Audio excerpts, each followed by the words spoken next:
आज हम प्रश्नावली एक के बारे में मोस्ट प्रश्नों का अध्ययन करेंगे, जिसमें सबसे पहले आपको यूक्लिड विभाजन प्रेमिका ए बराबर बी क्यू प्लस आर याद होनी चाहिए, जिसमें 0 से बड़ा या बराबर आर और बी से छोटा आर।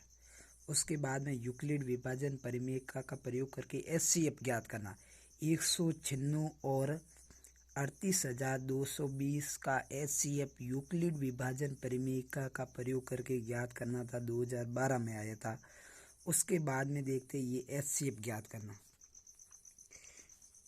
इसमें एचसीएफ हम दो विधि से ज्ञात कर सकते हैं, या तो आभाज्य गुणनखंड से या यूक्लिड विभाजन परिमेयका से। आपको दोनों विधि से आना चाहिए।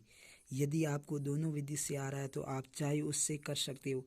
यदि आपसे कहे कि आभाज्य गुणनखंड की से कीजिए तो आभाज्य गुणनखंड से करना है, और यदि यूक्लिड विभाजन से कहे तो आपको यूक्लिड विभाजन से करना है। 44 और 99 का एचसीएफ ज्ञात कीजिए, 2013 में आया था। इसमें कोई आपको विधि फिक्स नहीं थी, कोई भी एक से कर लो।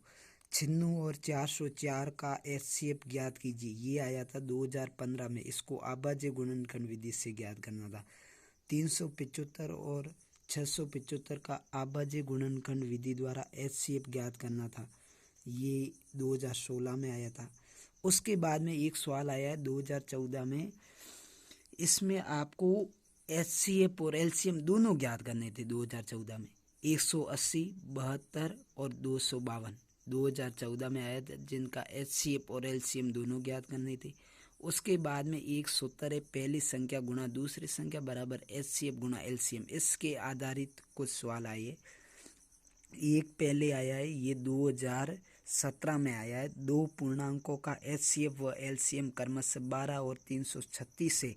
यदि एक पूर्णांक 48 है तो दूसरा पूर्णांक ज्ञात करो। मतलब एक पूर्णांक 48 है तो दूसरी मतलब संख्या कौन सी होगी ये बताना है। तो ये है, 2 बार लिख लिया है। ये मतलब दो पूर्णांक है, एक का एचसीएफ 12 है और एलसीएम 337 दिया हुआ है। उसमें से एक पूर्णांक 48 दिया हुआ है तो दूसरा पूर्णांक ज्ञात करना था। मतलब पहला पूर्णांक ज्ञात करना है, दूसरा सेकंड 48 दे दिया, एचसीएफ एलसीएम दे दिया, पक्षांतरण करके आप ज्ञात कर लो। उसके बाद में यदि दो संख्याओं का गुणनफल 525 से, मतलब पहली और दूसरी का गुणनफल आपको दे रखा है 525 और उनका महत्तम समावर्तक 5 है, तो लघुत्तम समावर्तक आपको ज्ञात करना था। ये 2018 में पूछा था।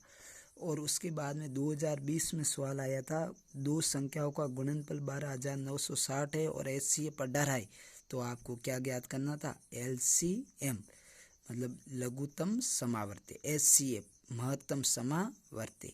एचसीएफ का मतलब महत्तम समावर्ती और एलसीएम का मतलब लघुत्तम समावर्ती।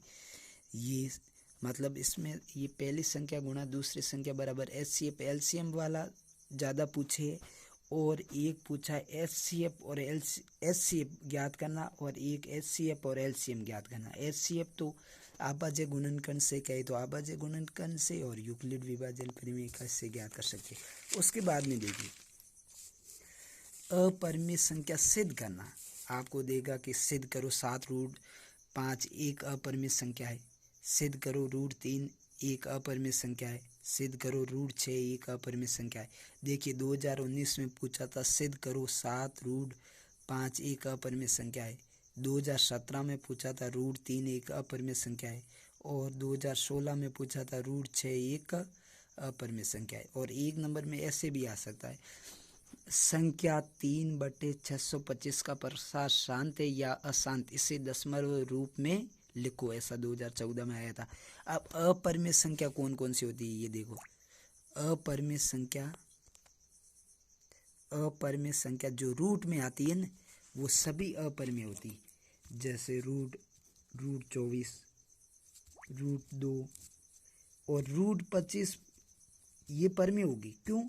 इसका वर्गमूल 5 होता है, ये रूट से बाहर आ जाएगी, इसलिए ये तो ये क्या है? परिमेय। जो रूट से बाहर नहीं निकलती है वो सभी अपरिमेय संख्या है। पाई अपरिमेय संख्या है, और अशांत अनावर्ती क्या है? अपरिमेय संख्या। इसका मतलब जो रूट से बाहर नहीं निकलती वो अपरिमेय, जो पाई अपरिमेय, अशांत अनावर्ती भी क्या है अपरिमेय, और दूसरे सभी क्या होती है परिमेय संख्या। ये सभी आपको ध्यान में रखना है। यदि आप इतना पूरा ध्यान में रखते हो, मैंने ये प्रश्न बताई, तो आप इस प्रश्नावली में से पूरे अंक ला सकते हो। इससे बाहर आने की कोई संभावना